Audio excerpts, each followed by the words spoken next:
Hello everyone, welcome back to 428 Shibuya Scramble. I'm here with Yoshi, What's up, folks? and we're jumping back in. Although before we jump in, actually, I have to say that I'm expecting a couple of packages, so that might happen during the recording. But I've got some puns ready. So if it happens, I'm gonna ask a question, and then Yoshi will just sit here and try to guess the answer, and then I'll reveal the answer. I'm looking at these jokes from Reader's Digest, so they're not very great. Do you want me to give Yeah, you an the Reader's example? Digest. Yeah, let's do an example. Okay. What do you get when But two I want to dinosaurs... guess it though. Okay. What do you get when two dinosaurs crash their cars? A Tyrannosaurus Rex. You're so I got it close. right, didn't I? It's a What? It's a T-Rex. What? My answer is better. What the heck? Yeah. What? Okay. Oh, speaking of which, I just got one. Oh my goodness! All right. I heard So a what did the bell. watermelon say to the cantaloupe? All right, let me think about it. What did the watermelon say to the cantaloupe? He said,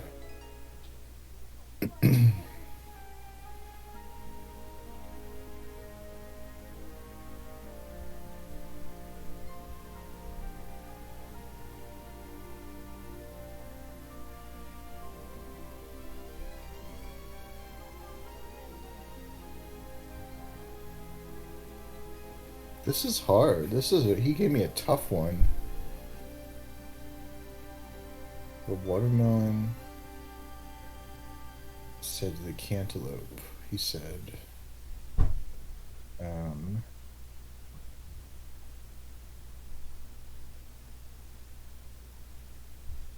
he said something about. It's not gonna have melon in it because the word melon appeared in the joke already in the prompt. So All right, I'm back. Wow, that was all three packages. I wonder if there's gonna be more. oh, I'm stumped, man. The answer is you're one in a melon. Oh, okay. I would have never never thought of that. Yeah, that's why it was the perfect one. Yeah, you got me. All right. Just in case there's gonna be another one. Let me see. What's a good one?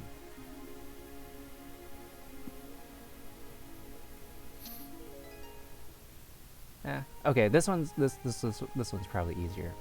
All right, but we'll see if we hear it. Anyways, that was a pretty nice intro to the video.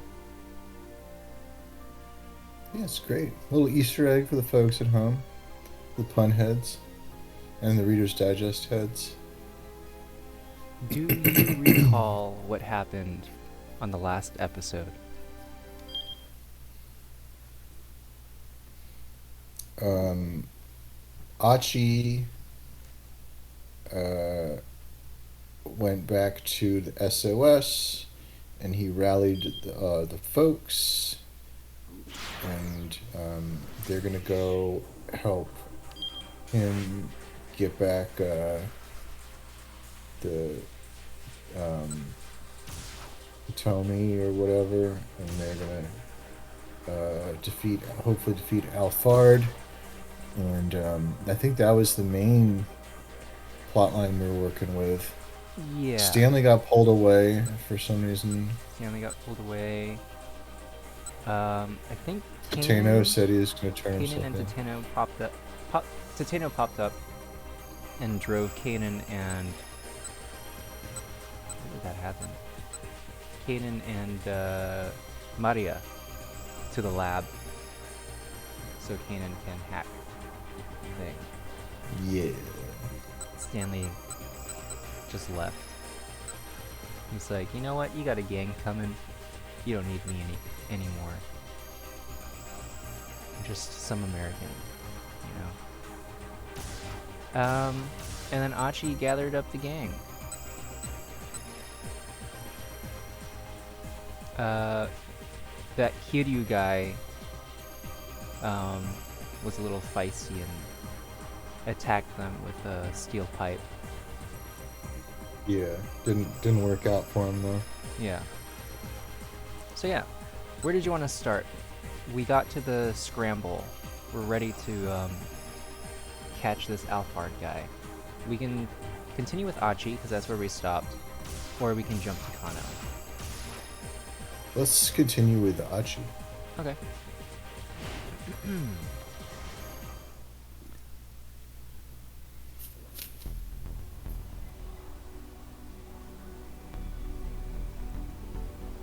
When they reached the Scramble, Achi took his place at the location specified by the battle plan Kano had drawn up. Hitomi was only a few meters away. Whatever happened, he was in a good position to shield her from harm. There were 3 minutes left until the appointed rendezvous.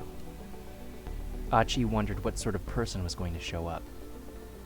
Oh, what sort of person do you think is going to show up? For your money. If you had to guess. For my money, didn't I speculate last week that someone was Alphard? I don't remember who I said though. I was something stupid. Was it Shizuo? I don't think it was Shizuo. I think it was like maybe it was Stanley? Did I say that Stanley is Alphard? Maybe. I don't remember. Yeah, because he had to disappear. That's true. I think Stanley's yeah. Alphard. When he bounced, you're like, all right, see ya, Alphard, or something like that. Yeah. I think I remember. Still, he knew he couldn't scan the crowd too much. He needed to act as naturally as possible so Alphard wouldn't be suspicious. He risked a glance over at Hitomi. Maybe now wasn't the time for admiring, but he couldn't help but think how cute she looked. In some ways, seeing her there felt similar to when he'd first seen her that morning, in the very same spot. The difference was that, this time, it wasn't just Hitomi's good looks that made him find her so attractive. They might have only spent a few hours together, but in that time he'd learned a lot about her as a person. He knew what was important to her, what her worries were, her wants and desires. And also, he learned what a kind-hearted person she was. Achi recalled what had happened back in the workroom. Even though her own life had been in danger all day, Hitomi had shed tears for his father and his sister. She really understood people's grief and suffering.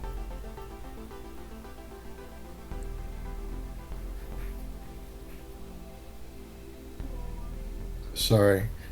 What do I do if I can't protect someone as good as her? Achi muttered under his breath, clutching his right leg. His shin was throbbing wickedly where the pipe had smashed against it. Oh yeah, he blocked the pipe with his leg. Yeah, I thought he just kind of kicked it out of the way. I didn't realize he got hit. He'd been okay walking so far, but any intense fighting and the leg might just give out. But he couldn't let himself worry about that now. If it came down to it, he'd be a human shield to protect Hitomi if he had to. Achi looked at his watch. Only 1 minute to go before 7 p.m. He glanced again at Hitomi and saw her eyes widen with surprise. Quickly, he followed her gaze across the plaza. Alright, who do you think? Who's it gonna be? He spotted a tall white man approaching. Uh-oh. Stanley, baby.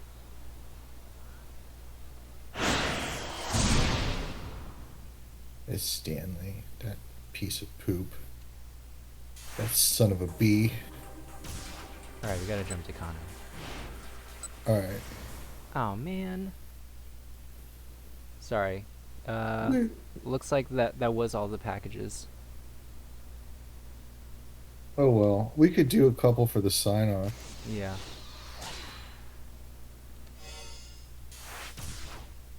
The joke would have been better if it was like, what did the cantaloupe say to the honeydew or something, so that the word melon didn't appear in the question and Yeah. the answer.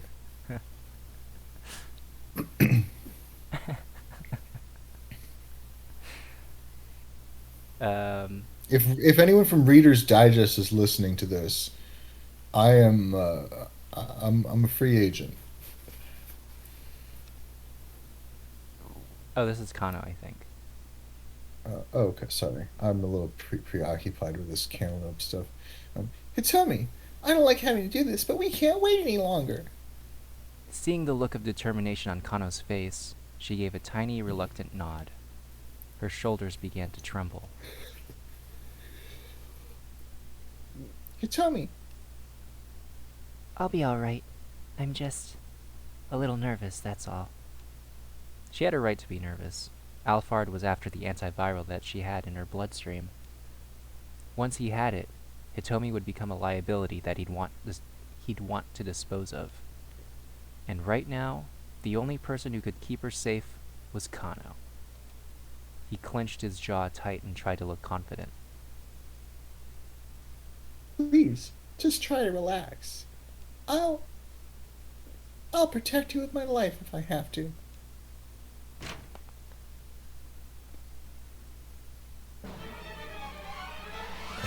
Protecting Hitomi is my job.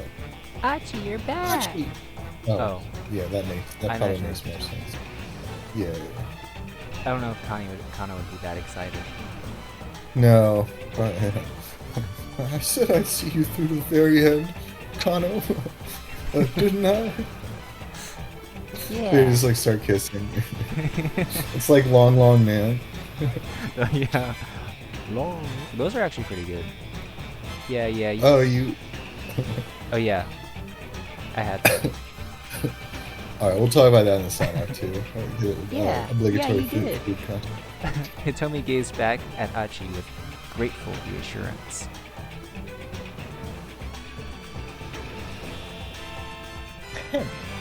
Kano cleared his throat softly, but Achi and Hitomi continued to stare earnestly at one another. Oh, real. Eventually, the tough-looking young man standing behind Achi spoke up. Oh, there's a tough-looking man behind Achi. Oh, I've got 30. Will that be enough? Yeah, Kano nodded. that'll be fine. More importantly, have you heard what we'll be doing yet?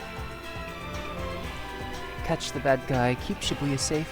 Same old thing we always do. The guy flashed a grin. You got it. Kano said. We'll be counting on you then. With 30-odd people at their disposal, they'd be able to encircle the meeting area no problem. The preparations were all set. It was time to confront Alphard at last. All right, detective. Achi shouted. Let's do this. Kano gave a firm nod.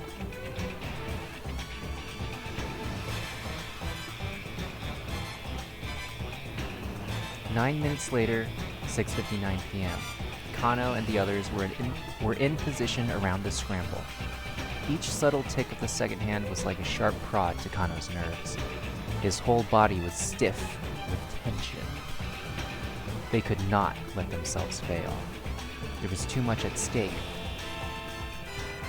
Here, now, hundreds of thousands of lives were on the line.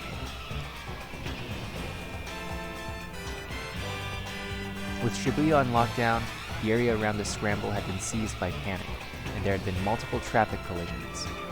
The sidewalks were crowded with scared people. Overturned cars and abandoned motorcycles clogged the streets.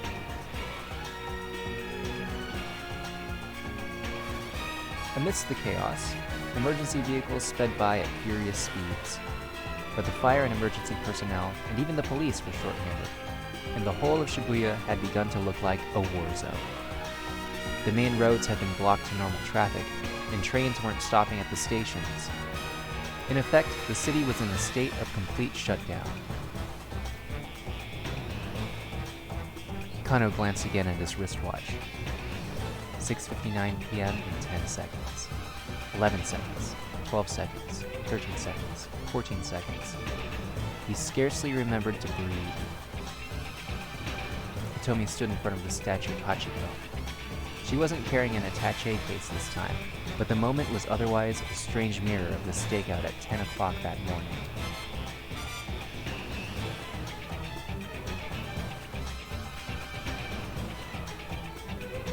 She looked terrified. Kano couldn't blame her. The criminals weren't after some case full of money this time. This time, they were out for blood. Her blood. Kano did a slow scan of the area. Achi was standing not too far away. His companions were strewn about here and there, carrying on as normal. Here in Shibuya, those guys fit right in with the crowd, and they had the area around Hitomi completely surrounded. Yet again, Kano looked at his watch. 6:59 p.m., 35 seconds. 36 seconds, 37 seconds, 38 seconds, 39 seconds. He forced himself to take several deep breaths. He focused on the sound of his own heartbeat and exhaled until all the breath was expelled from his lungs. And then it all started. Kano's cell phone rang.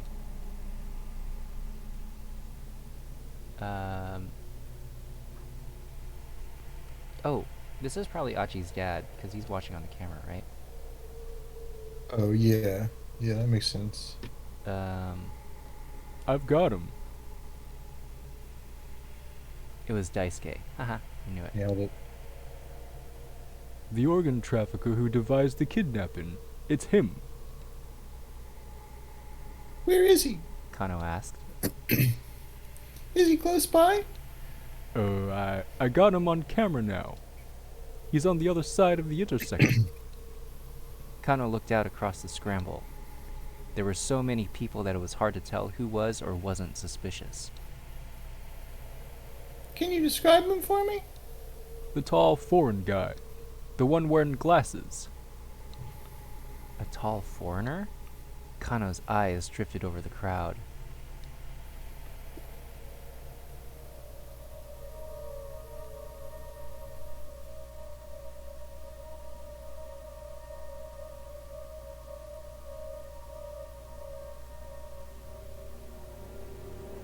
Oh. Do you know who this guy is? That's Alphard. That's the organ trafficker from the hospital. There he was. Am I supposed to recognize him? And as he got closer, Kano's eyes went wide. This man was someone he'd met before. Do you want a second to try to remember or not? I don't think I'm ever going to remember. Alright. There you go. There's a little flashback. Leland Palmer. Oh, I remember Leland Palmer. The lecturer from the English department at Hitomi and Maria's school.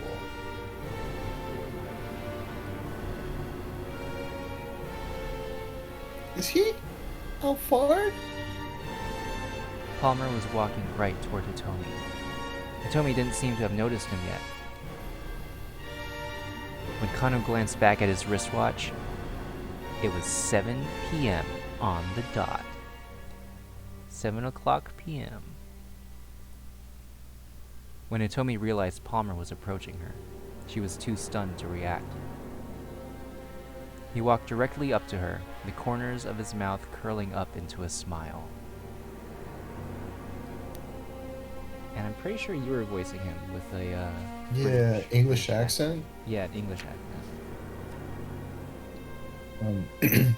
Hello, Hitomi. He said in English. How are you doing? Professor Palmer? What are you doing here? Hitomi's voice came out in an anxious squeak. Why, I'm here to take your blood, of course. This time he spoke Japanese, and with an easy fluency, totally different from his usual manner of speech. I'm the one who injected you with the Uwu virus.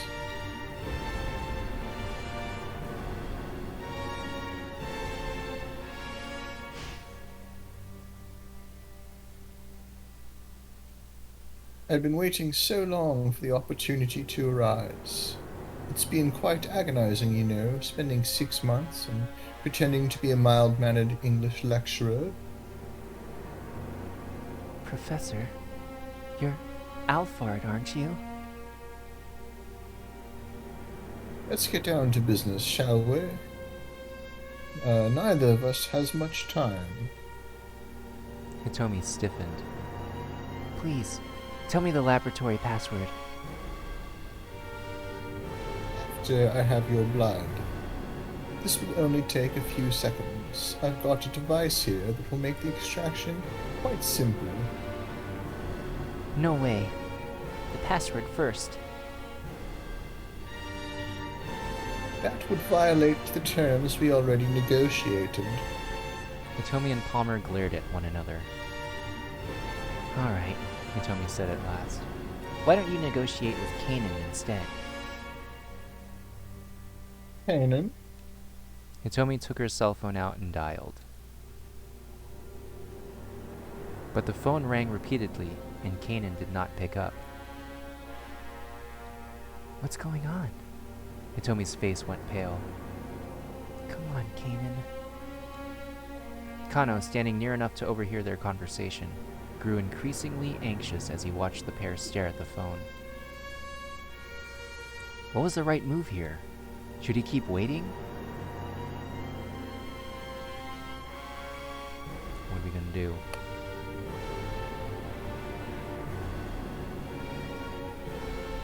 Let's wait for the call to go through. Alright. He had to hope talking with Kanan would work out. Kano had waited for the call to go through. But Kanan never answered. Had something happened to her in Tateno? Kano felt his heart pounding. Now then, should I take what I came here for? Palmer took a step closer to Hitomi. Kano reacted instinctively. Freeze! He drew his gun and trained it on the criminal. Nearby pedestrians scattered in fear. Seizing the moment, Achi darted in to protect Hitomi. Ooh, we can jump to Achi if we want. We're just gonna keep we writing can now. at least get this out, yeah. Palmer let out a tiny sigh. So you're breaking the terms we agreed upon, then? I don't negotiate with terrorists. Kano inched his way closer, his point of aim never wavering. You tell me. He shouted. Call Kanan again. Again, Hitomi dialed her cell phone. Palmer opened the attaché case he was carrying. Move and I shoot. Kano shouted. But the terrorist ignored the warning, producing a set of small glass vessels from within the case.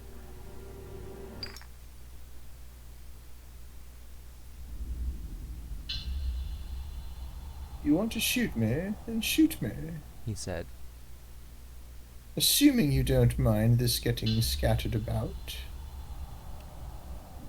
Is that? Surely you don't need me to explain. Stanley was right.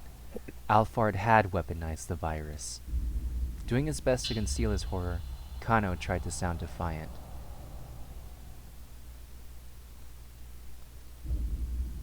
How can I even know that's real? How can I even know that's real? It was entirely possible this was all a bluff. Ah, indeed. These could all be a fake. Would you care to test that theory? Palmer flashed a coy smile, holding out his fistful of vials. He began to tilt them slowly back and forth, letting them clink against each other. They were fake. No, maybe they were real.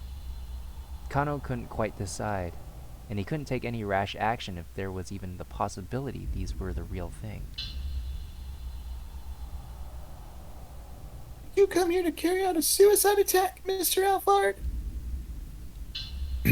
Hardly. I have no desire to die here. All I want is to get a little of this girl's blood, and then go quietly on my way. But that all depends on you, doesn't it? His face was overflowing with confidence.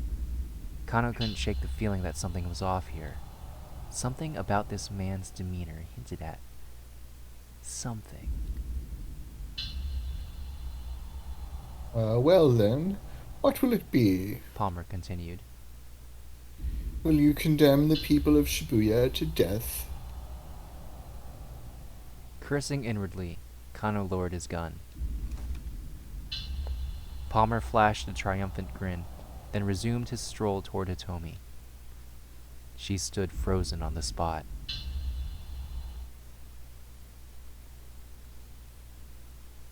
I think that's Achi saying this. Yeah, Susumu. The shout had come from Achi.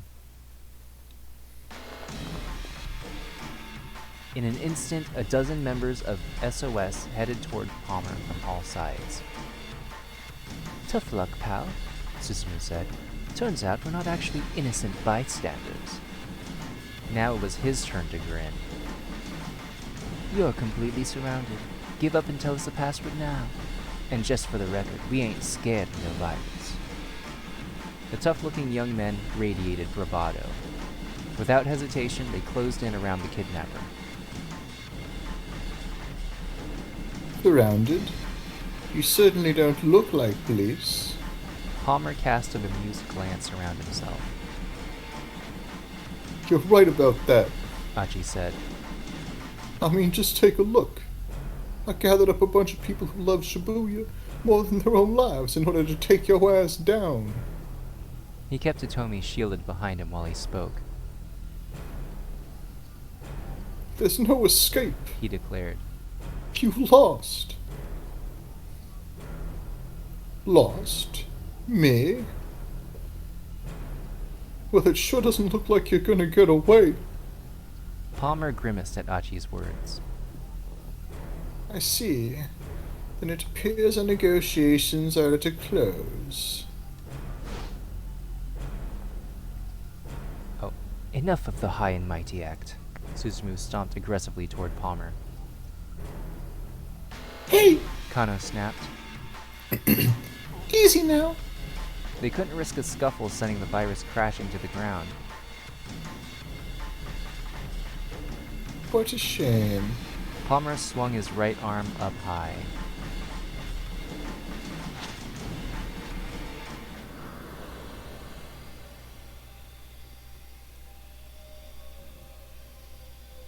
Everyone watched in dismay as his hand shot up. The vials he'd been holding sailed upward against the backdrop of the evening sky. Look out! Achi shouted. Catch him! Catch him!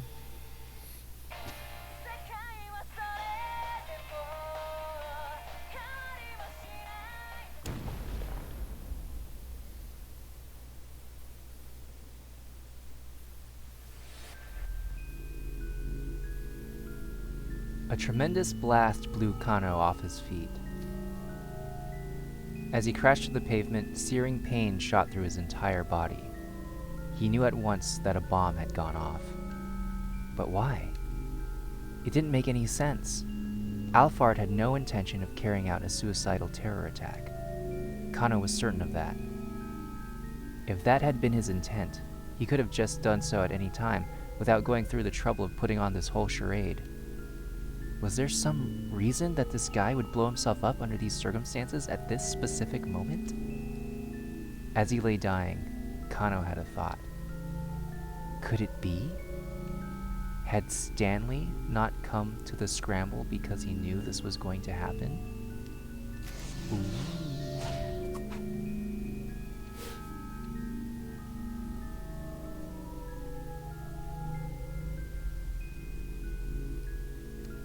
Bad end. And we don't get any hints. Oh, rip.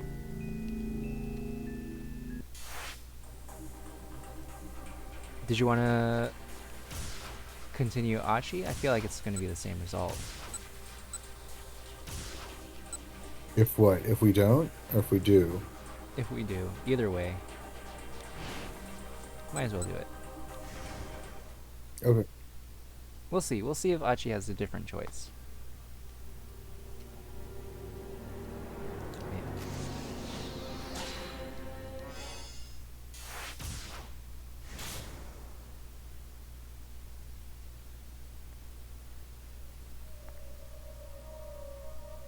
Was this guy Alphard? The man arrived in front of Hitomi and began speaking to her. Hitomi, Maria, even Achi's father. This must be the guy who was responsible for everything. Achi felt a pressing urge to flatten him right then and there. Still, he knew he couldn't blow his cover until Kano gave the signal. Suppressing his raw emotions, he readied himself for action. Ooh.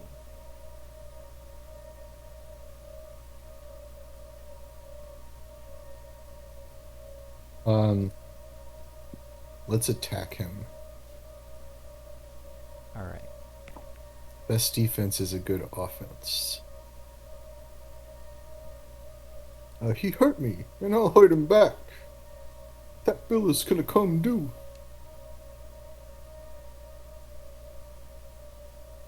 Why hasn't it happened yet? Why hasn't Kano given the signal?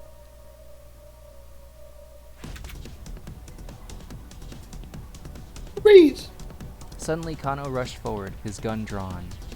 Ignoring the pain in his leg, Achi dashed for Hitomi as fast as he could. He cut in between Kano and Alphard, quickly pulling Hitomi out of danger. Hitomi! Kano shouted. Call Kanan again! Shielded by Achi now, she brought up her cell phone and dialed the number. But some time passed and there was no answer. Had there been some kind of trouble on Kanan's end? Looking increasingly worried, Hitomi tried calling several more times. Then Alphard withdrew some strange vials from the attaché case he'd brought. Kano's face wavered with alarm.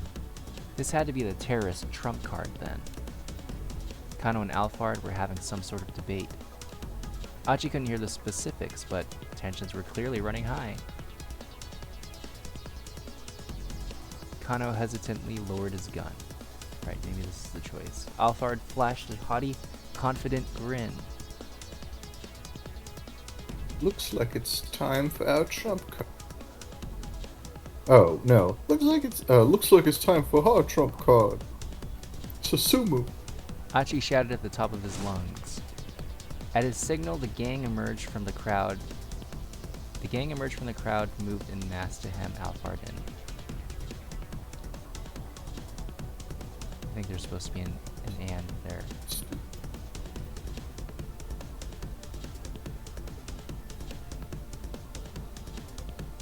Oh, yeah. Surrounded. Now the terrorist was visibly at a loss. You certainly don't look like police. You're right about that. Achi said. I mean, just take a look. I gathered up a bunch of people who love Shibuya more than their own lives in order to take your ass down. As he spoke, he made sure to keep Hitomi shielded behind him. The pain in his leg was getting worse and worse, but he tried his utmost not to let it show.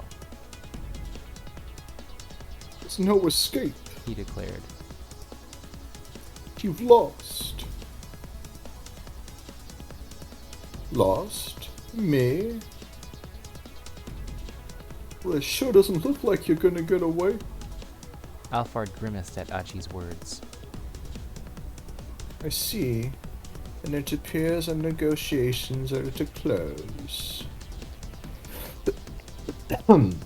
Why did he still seem so confident? Something definitely didn't feel right. Alright, here we go.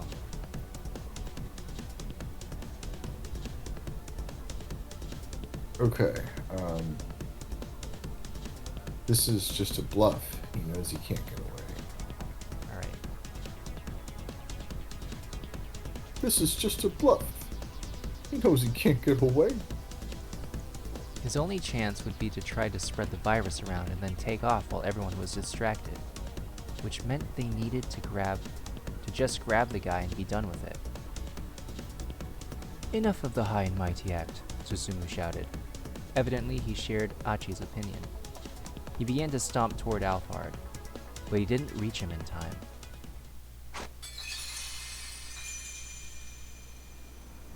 Susumu. The vials in Alphard's hand went sailing high into the air. Look out! Catch him! Catch him! Achi gestured for his comrades to fan out across the open space.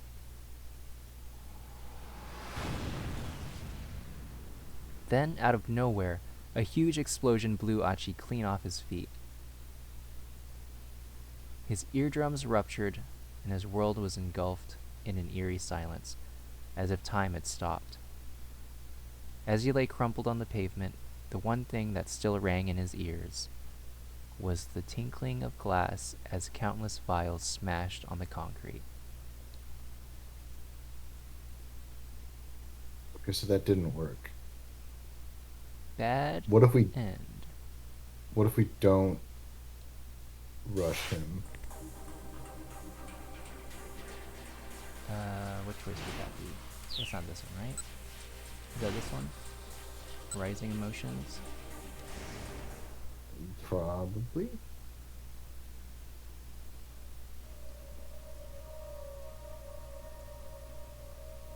Alright, protecting Atomi or setting aside hatred? Let's set aside our hatred.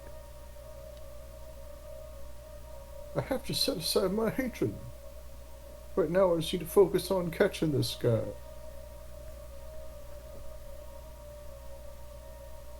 Why hasn't it happened yet?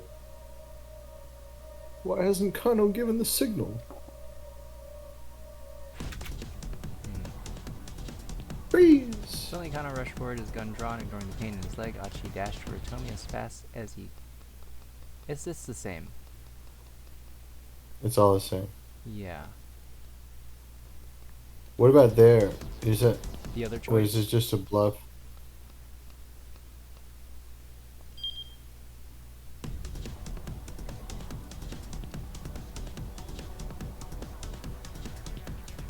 Yeah, he doesn't care if he survives. He really doesn't care if he survives. Oh no! He was going to unleash the virus, accepting that it would kill him too. Alphard met Achi's eyes, and seeing the haunted realization there, the terrorist flashed a wicked and triumphant grin. Enough of the high and mighty act, Susumu shouted. He began to stomp toward Alphard, but he didn't reach him in time. Oh, whoops. Okay. My hand slipped. Looks like the vials in my hand went sailing high into the air. You'd better gesture Alright, for your thanks. comrades to fan out across the open space. Alright, it didn't work. Didn't work.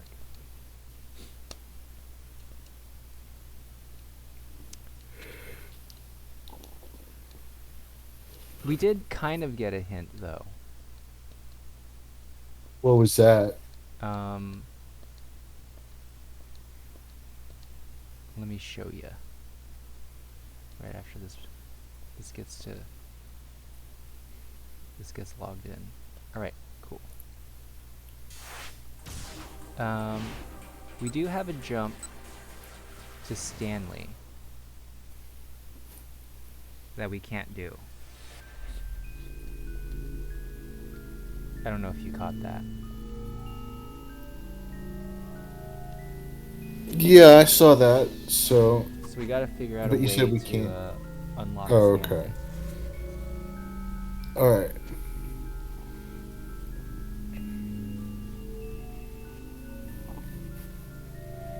We unlock Stanley by...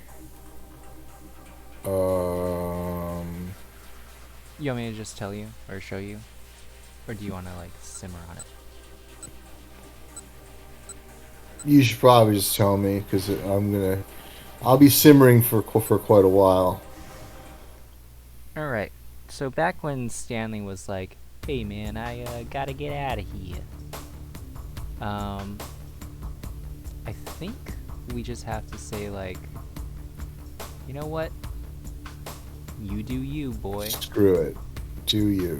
Do whatever makes you happy. Yeah. You beautiful American hunk. I understand.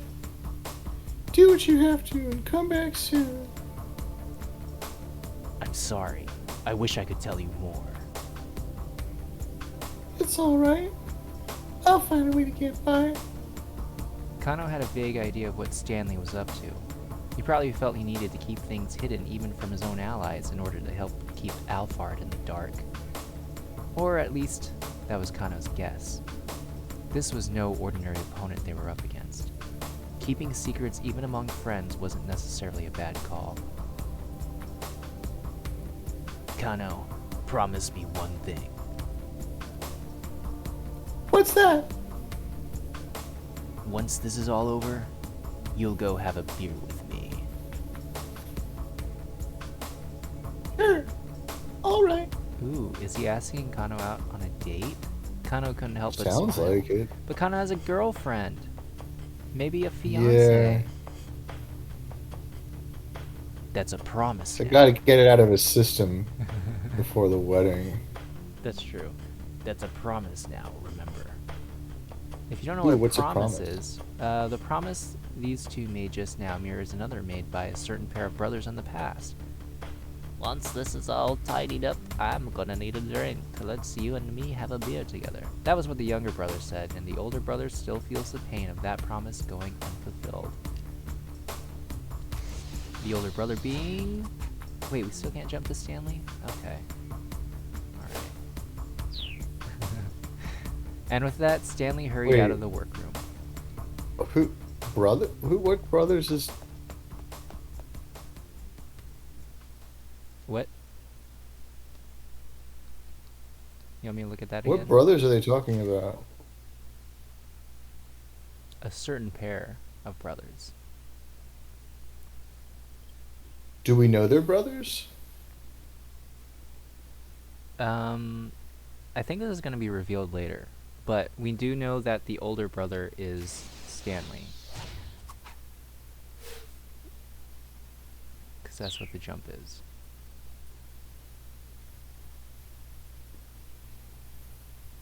Huh. Do we have Stanley Okay. now? Is there... Okay. Okay. Show me some Stanley. I thought that's how we unlock him. Excuse me. Bless you. What if we're just hard locked? You think so? Yep.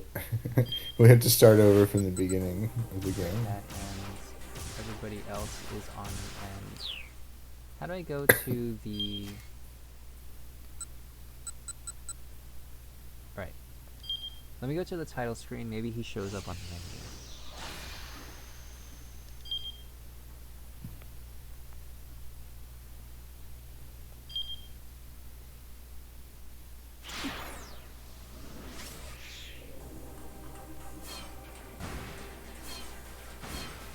Well, maybe I should look up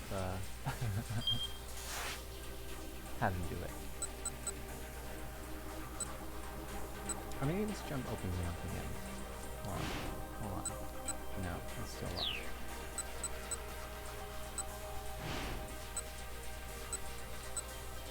Why is this locked? What time does this go to?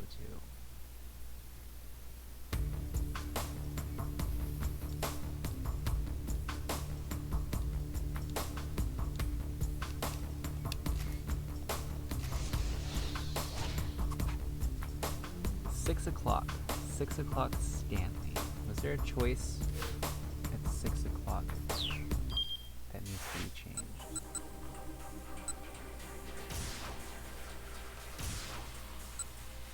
No, there is not.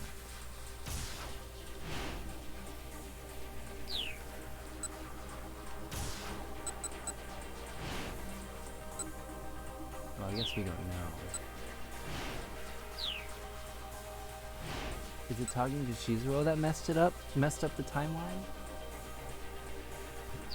Shizu? Yeah, Achi just like encountered Shizuo and he's like, oh, that guy's daughter's pretty hot. Hey, you look like that girl from TV.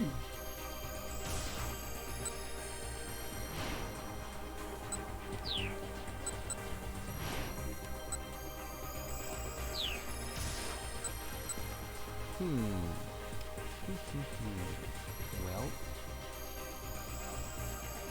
hey, while I'm looking this up, want a little riddle? Yeah.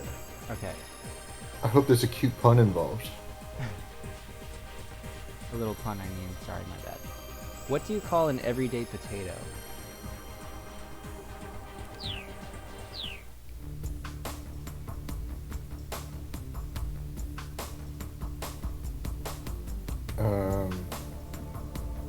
An everyday potato? Yeah.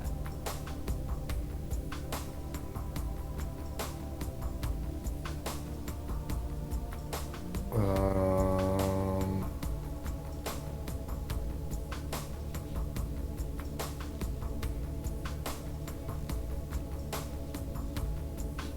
a uh,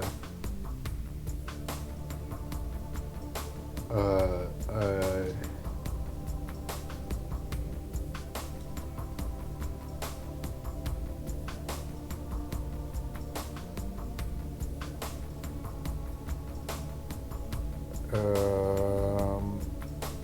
geez, this one's hard. You call it a, Let me run to a bad end really quick. Maybe that will unlock it. But you can keep trying to figure it out. okay, so something about a spud, like or a tuber.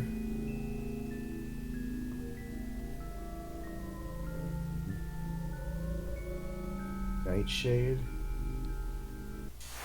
That would be an every night potato.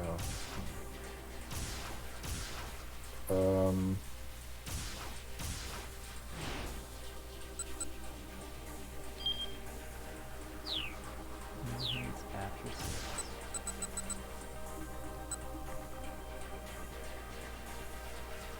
Oh, I don't know. I give up. What's everyday potato? An everyday potato is a commentator. That's stupid. I know. That's why it shows it. Why is the punchline that it sounds like the word commentator? Like this is so like out of left field. Can I have another one? Another one? Okay. Yeah. Let me look. Something that is really bad.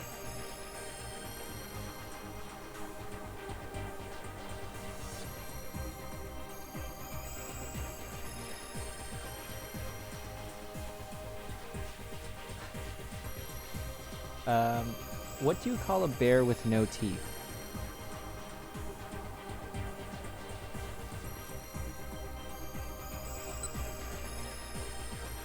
Gummy bear. Yeah, you got that one.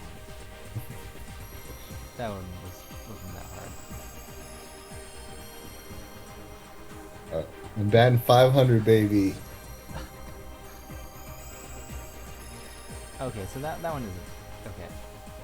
There's one here, that is also kind of question answer format, but it's not meant to be said question answer. It's like, are you a cheetah? And then the answer is no, you lion. Oh.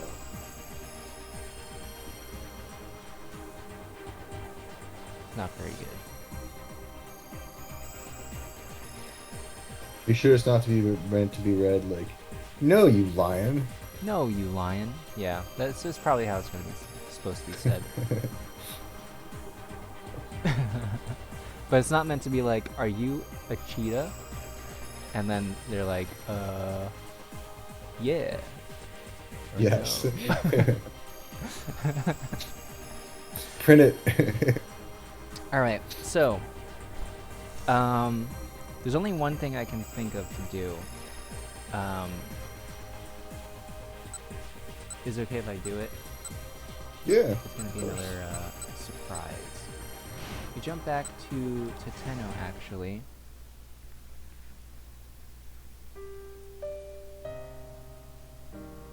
And instead of when Tenno is leaving, Kano's like, Tenno. Instead of doing that, we have to Kano just be like, yeah, okay, alright. So we're changing the scene a little bit. Yes, you're right. Kano did his best to quash his emotions. Then we're good. Tenno gave a slight nod, then headed out the door.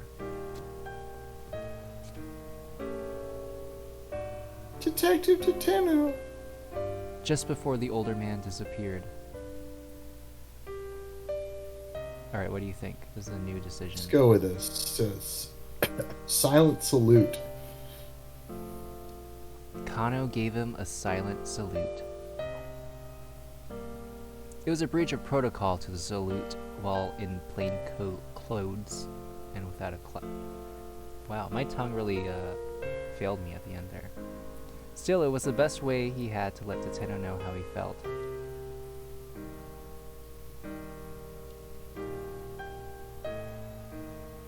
I'll leave the rest to you.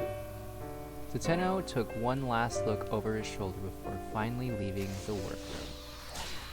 Okay, so this works. I guess we gotta jump to Tenno first. Let me finish the scene and see.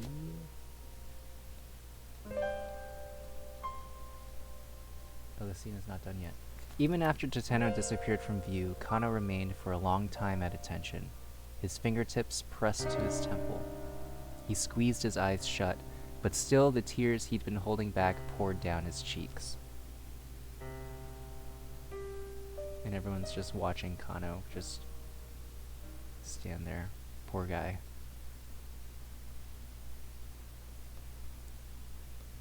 Alright. So, we have a jump to Tenno. Bet you didn't see that one coming, huh? No. Is he even one of the playable character? How is there a jump to him?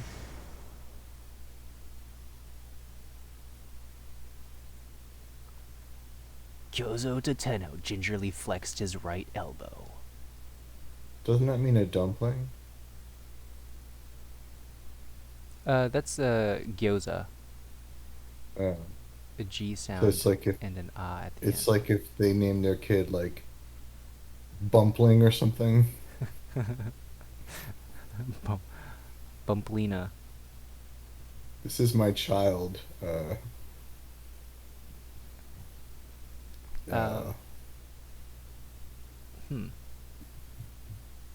I looked up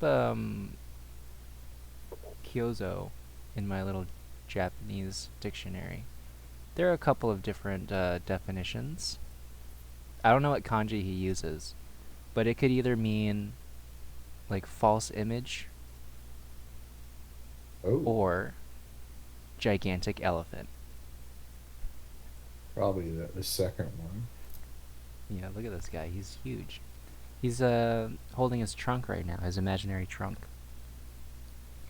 It was still a little sore, but it shouldn't interfere with his ability to drive.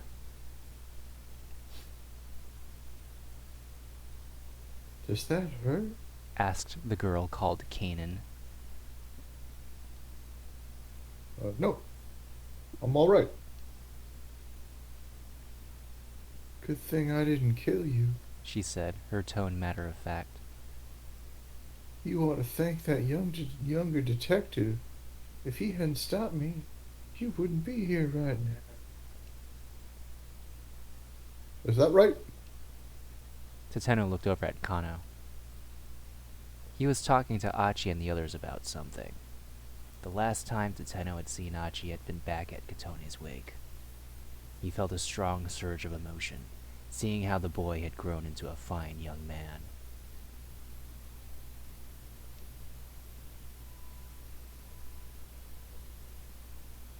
Are you sure you don't mind driving? Kanan's voice snapped Tenno back into the moment. Yes, it won't be a problem. Back when she'd attacked him on that rooftop, she'd moved too quickly for him even to get a glimpse of her face. Now that he was able to get a good look at her, he was shocked by how young she looked. And yet there was a cold gleam in her eyes, a glitter of awareness with no trace of emotion behind it whatsoever. Excuse Bless you. me. In his long career as a detective, Tenno had seen eyes like that before. It was a look he knew well. The look of someone who had killed, and had done so many times. She's always doing cute stuff like that. I'm so sorry about all this. Please look after my sister. Hitomi said. She bowed deeply.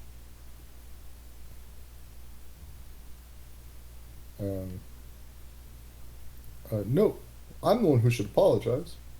Tenno would have liked to go on, to say that helping now was the least he could do to atone for what he'd done earlier, but he stopped himself there. Nothing he could say to Hitomi Osawa could possibly earn her forgiveness. Silently, Tenno lowered his head. You know what, now that I looked up names, I wonder what Tenno means. There's not really a meaning. I guess it's hard to know what the meaning is if you can't see the kanji.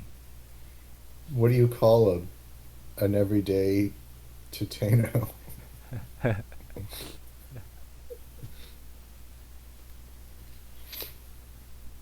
His subsequent actions would have to make up for his crimes. He had to hope that this was possible. Kanan, you look after my sister too. Hitomi bounced once more.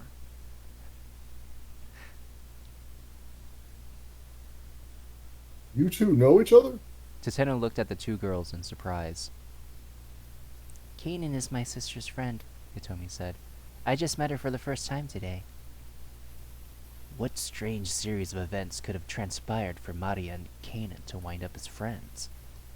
Tenno felt a prickle of curiosity, but now was not the time for that conversation.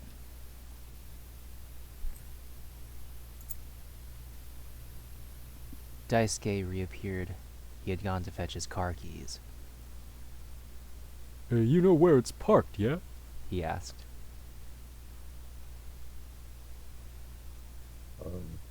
Same as back in the day? That's right. Over there, over where we always hung out with Kotone back in grade school.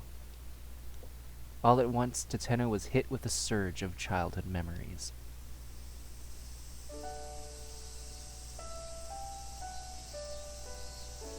The sky was a piercing blue.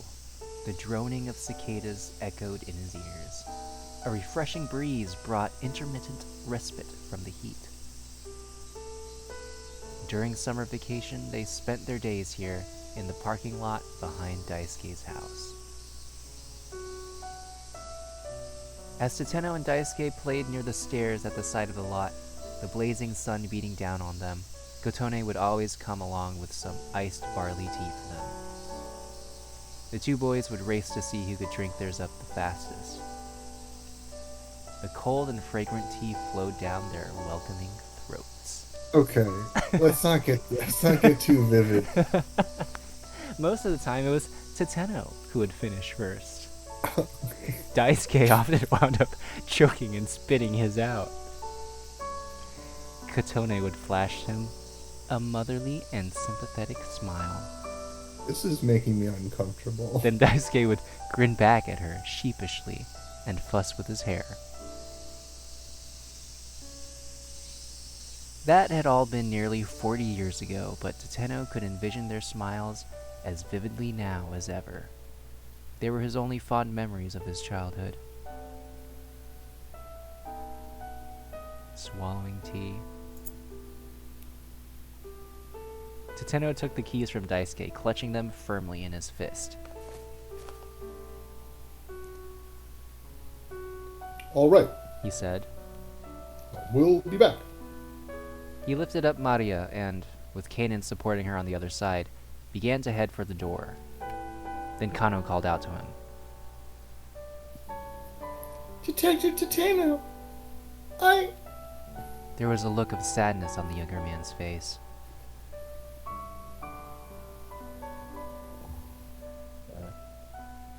Don't let yourself become a detective like me. Tateno had the words right on the tip of his tongue, but he swallowed them back down, just like barley tea. It suddenly seemed petty to trivialize the aspirations Kano had held for so long. Once Maria is safe, I'll turn myself in. After he made sure that Maria got to the laboratory, he would cease to be a detective, and instead would simply be a criminal. By the way, in Japan, a charge of plotting to commit the crime of murder carries a prison term with labor of not more than 2 years. Oh, that's pretty light. But despite the failures that had brought him to this position, nothing he had said up until now had been a lie. Of that much, he could be proud.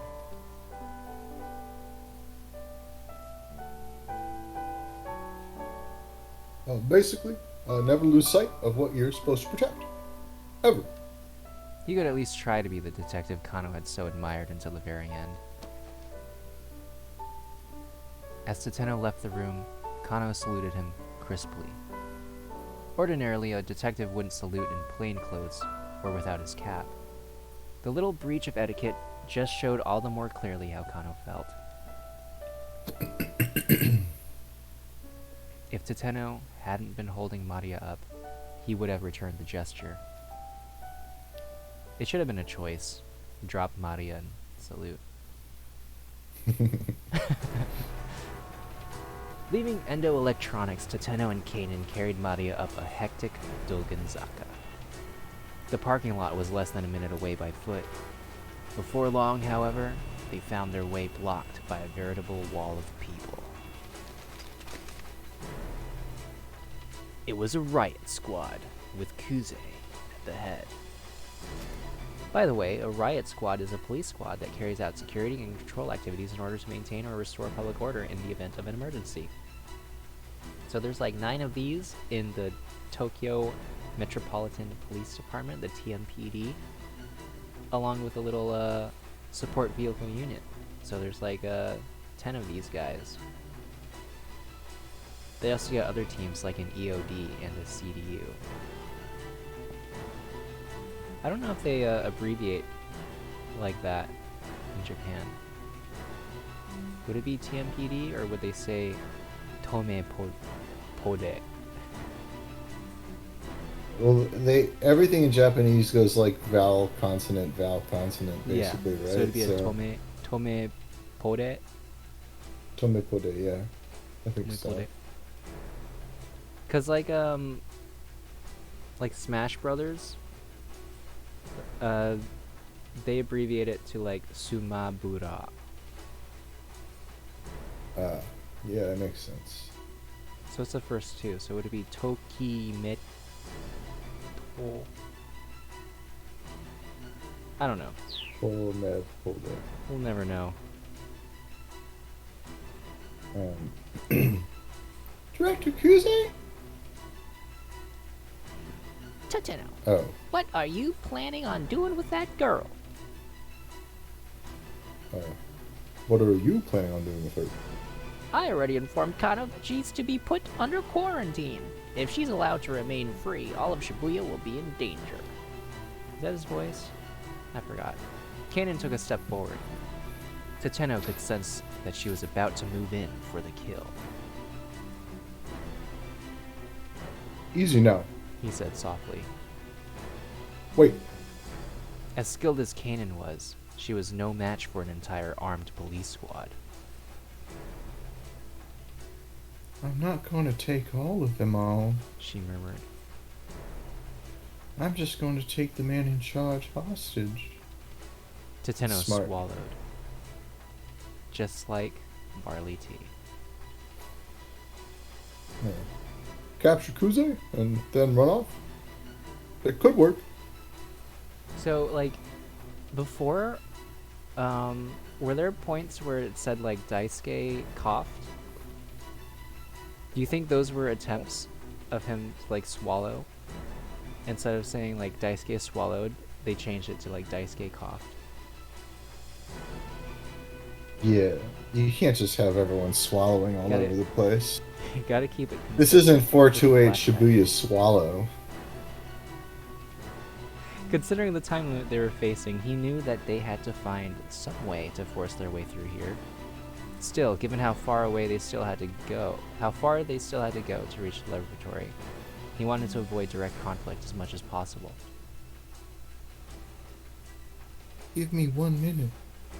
No, just 30 seconds. Tateno turned and stared at Kuze. I think Tateno said that. The two had known each other since their rookie days. Director Kuze, tell me, what is it that you believe in? What do I believe in? Yes. Weren't you always the one who said that you needed to put your faith in your subordinates, no matter what? Well, yes. Yes, that's right. Kuze's eyes wavered every so slightly. Every day? Common Kuze? Come, Um, Kuze. In that case, put your faith in me. No, put your faith in Kano. In Kano. He believes that saving Mario Osawa will let us save Shibuya. Basically, he's doing everything he can to make that happen. Kuze's lip curled into a wry grin. That sounds like Kano alright. Always thinking in such simple terms. Usually, the simple answer is the right one, sir. People like you and me overthink things. We make them more complicated than they need to be. Just consider it for a moment. Will putting Maria Osawa under quarantine clear up this case? No, it won't. So long as we don't know how she was infected with the virus, we can't rule out the possibility that other people have been infected as well. Tateno kept his eyes locked on Kuze's and swallowed. Director Kuze, right now, what we need to do, more than anything, is get our hands on the antiviral drug. We need to be helping Kano. Please, sir. Kuze furrowed his brow in thought for a few moments, then shook his head. Tateno, buddy, come on. I can't do that. You gotta understand the position I'm in. Oh. The director's voice squeaked into his childish register. Oops, okay. Tateno, buddy, come on. I can't do that. You gotta understand the position I'm in. Kanan narrowed her eyes. What's this guy's deal? She whispered.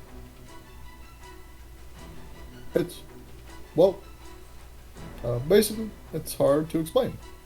But when his voice gets like that, it means...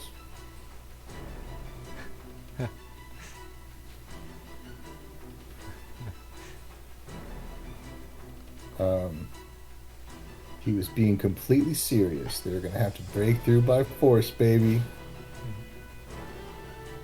He was being completely serious. They were going to have to break through by force. Tateno took a determined step forward. Ugh. Suddenly, Kuze let out a pained yelp. Then, as Tateno watched in surprise, he proceeded to collapse onto the pavement. Arg! It hurts.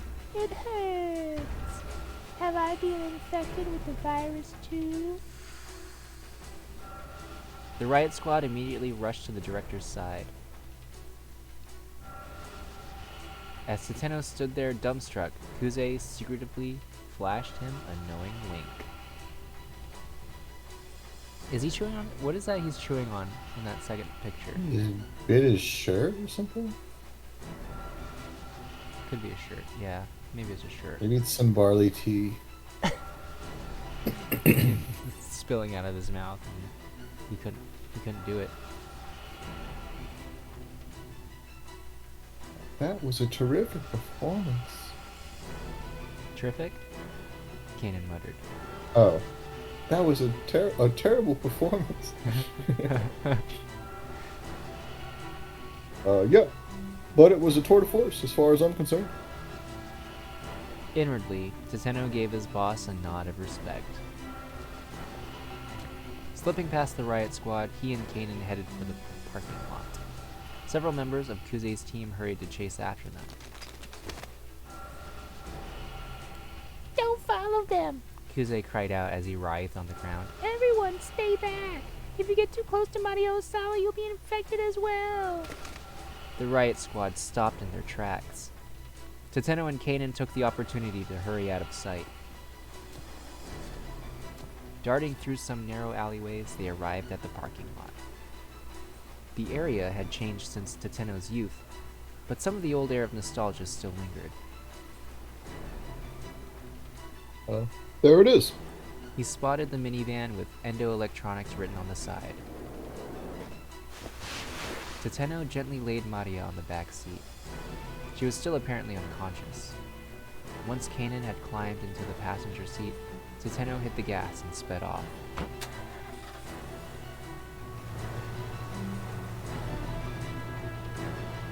How far is it to the lab? Kanan asked. Normally, it would take about 15 minutes. But with this traffic, it's hard to say. Tateno avoided the stop and go of Dogenzaka, taking side streets as he headed toward Shibuya Station.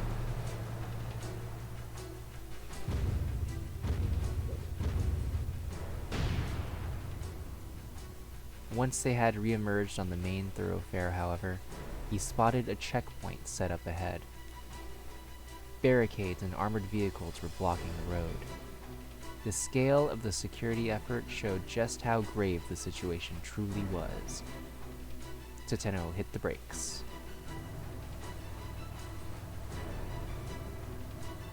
What do we do? Kanan spoke without taking her eyes off the barricade ahead. Tateno thought for a few moments before arriving at an answer.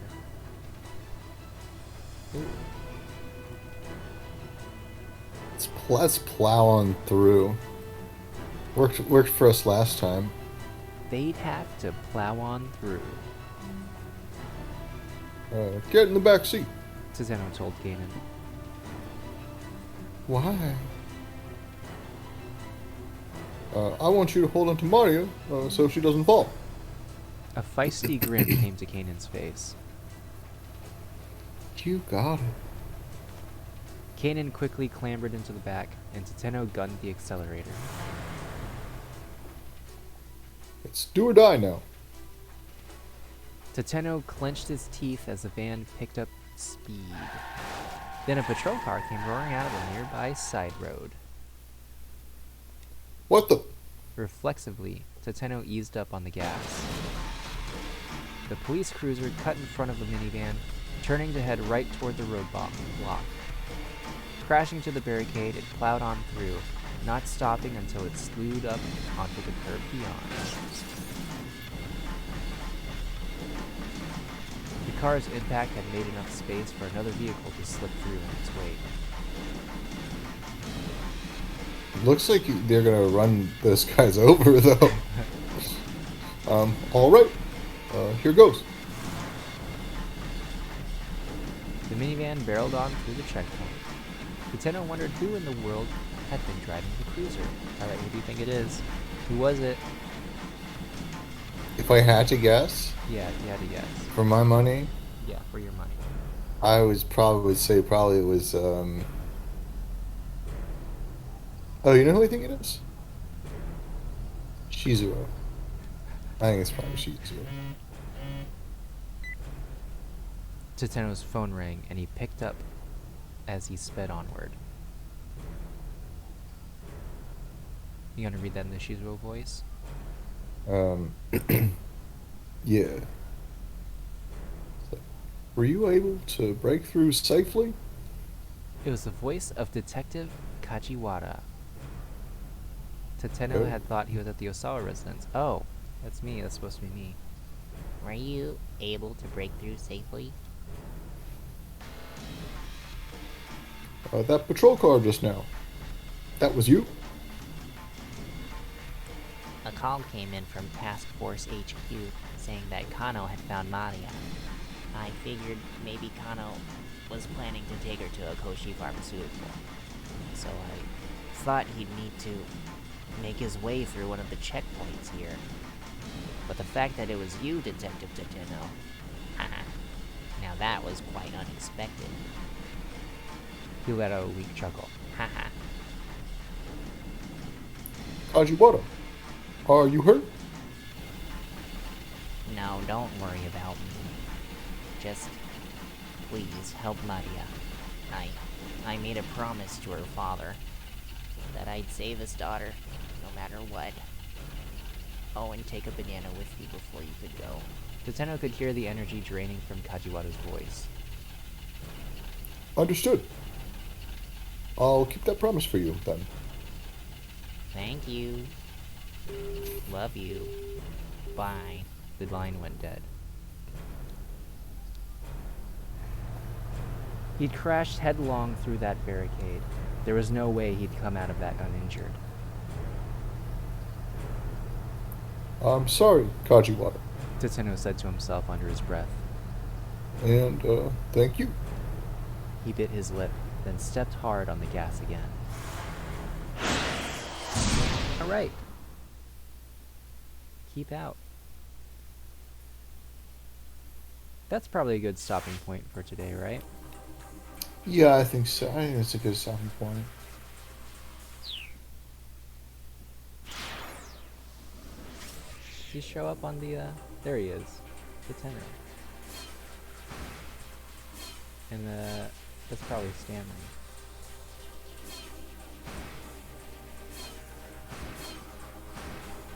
Cool. Got any impressions, thoughts, theories? Okay, I still think Stanley is going to turn out to be a bad guy. Okay, I'm just going with, I still think Stanley is Alphard.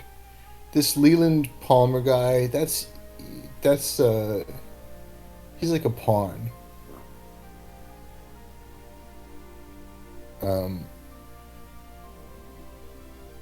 I think that Stanley is Alphard, and I think we're going to, we're gonna see what's the name of that fat cat, like Osawa's boss? Oh. Is it Makino? Yeah, Makino. I think he's gonna show up again. And because he has a hand in all of this, and I think that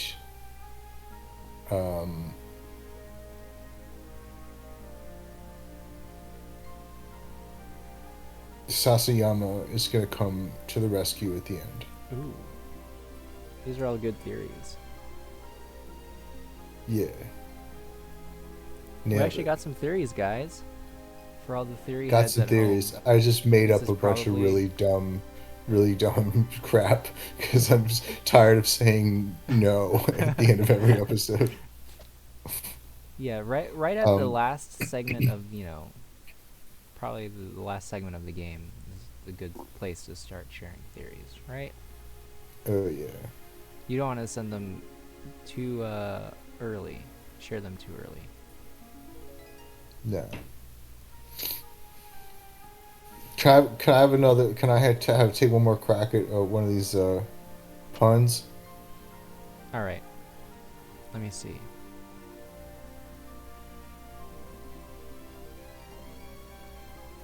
How do you organize a space party?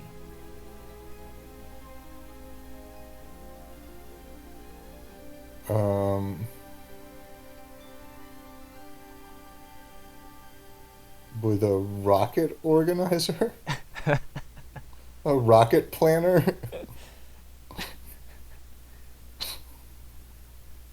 No. Is that your final answer?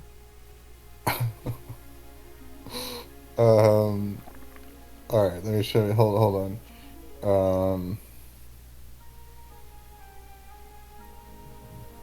Yeah. Space. What's in space? Planets. You plan it. I don't know what. You got it. It's You Planet. Oh God.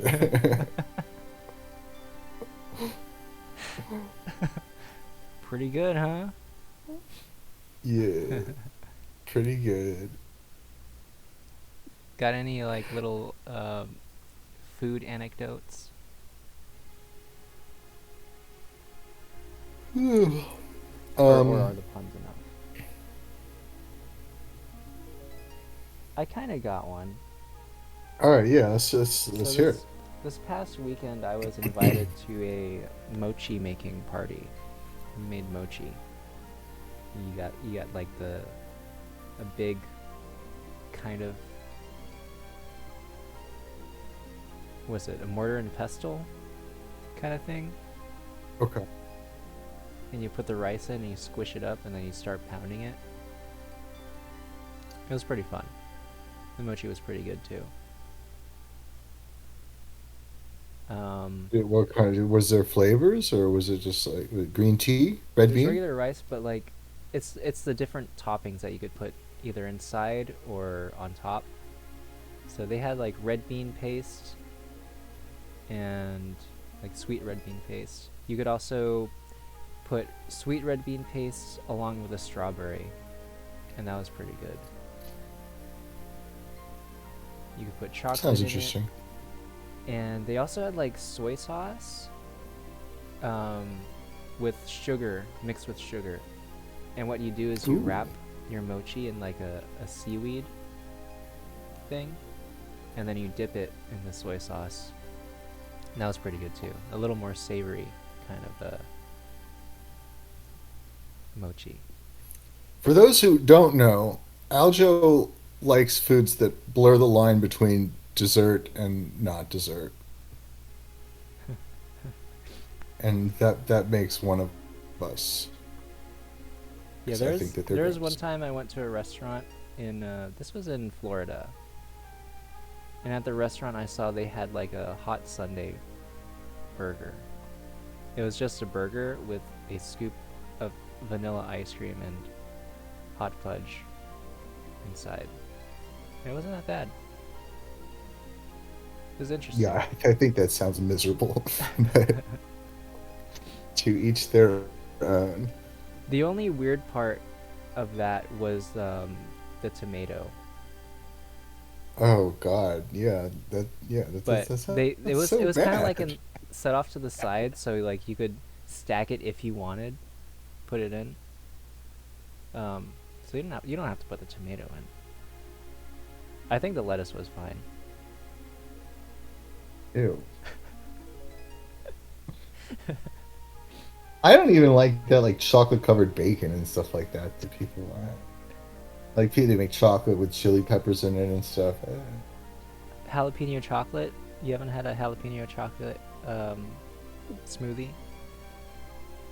They got those No, at like I- Sonic's. Oh really? Yeah.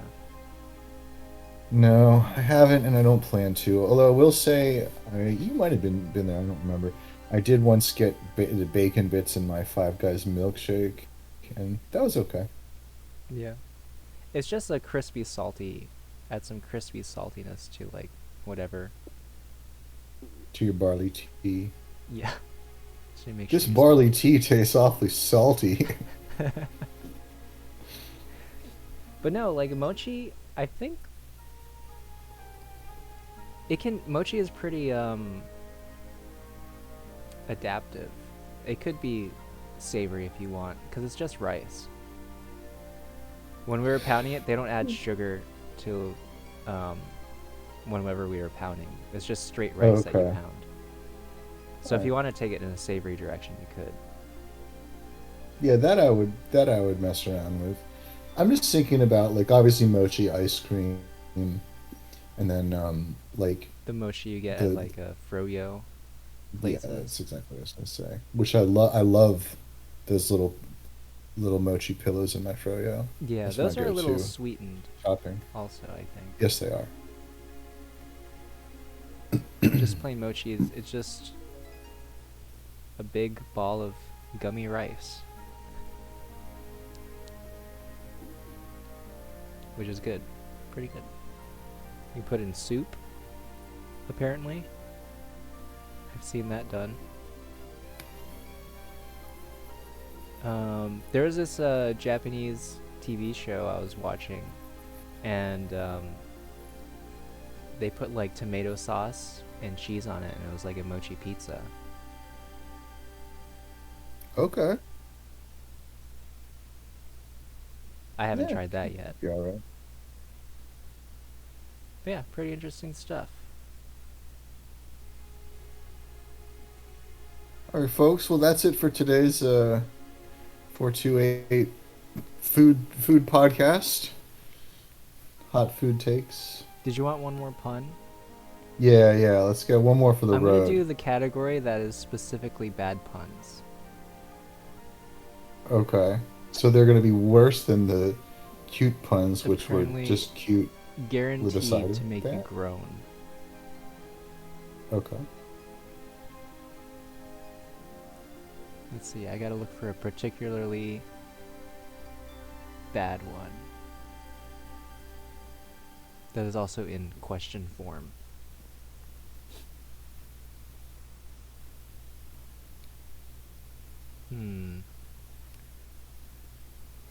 Oh, some of these are submitted from Twitter.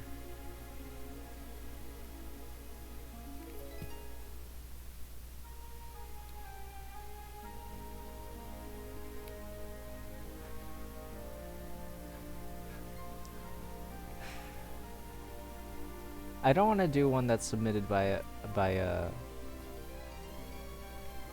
a reader because it's probably a No. lot better than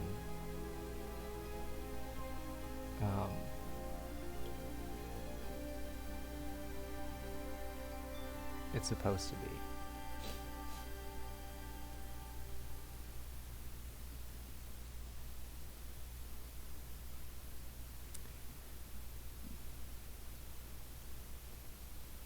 That one is really dumb.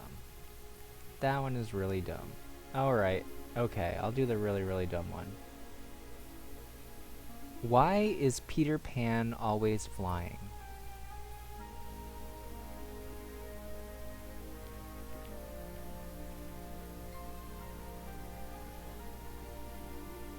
I didn't know he could fly, TBH. I guess I never watched the film or read the book or whatever. Okay, but he's always flying because he never lands. Yeah, you got it. You got it. He never lands.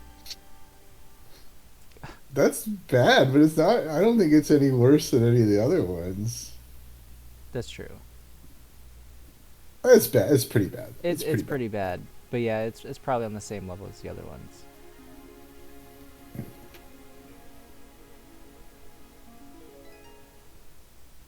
Cool. Nailed it.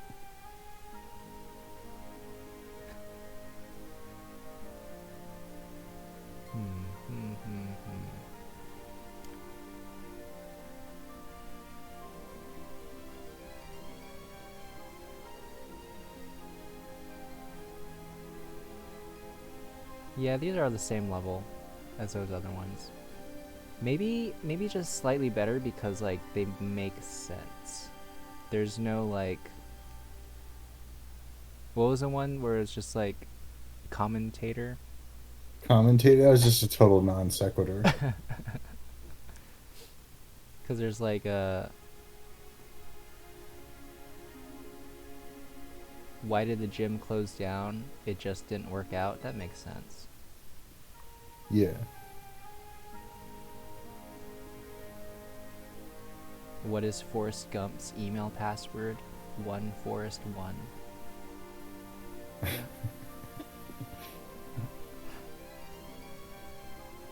These are just dad jokes. Yeah. They do have actual dad jokes as a category. It could just be jokes about dads.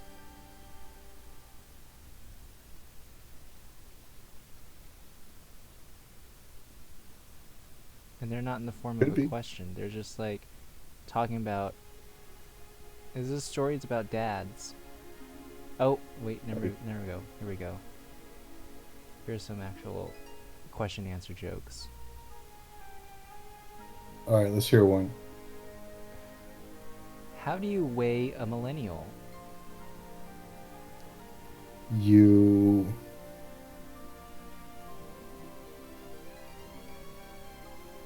I don't know. Had.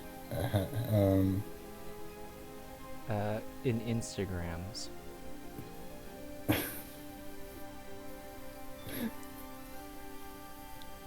That's less of a dad joke than the other jokes, though. I mean, it's like grousing about millennials, I guess, but Yeah. that's not what a dad joke really is supposed to be. Here's one that I heard It's like my, my actual boomer dad joke. say. If you're an American in the kitchen, what are you when you're in the bathroom?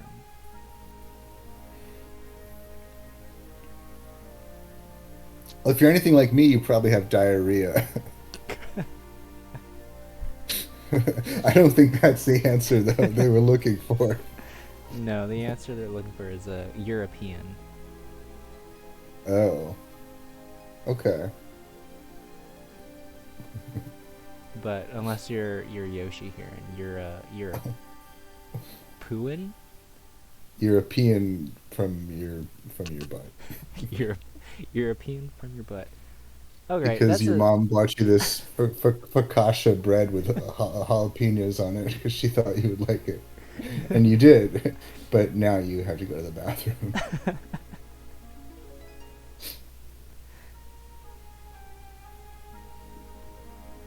All right, that's a good place to stop. That's a good joke to end on. Yeah.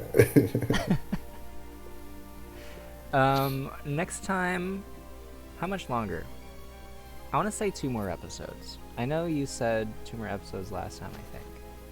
That was your guess, but I think it might be 2 more episodes. I'm gonna trust your judgment on that.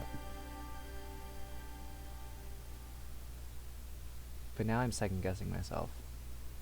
Anyways, that's the end of this episode. See you guys next time. See you, folks.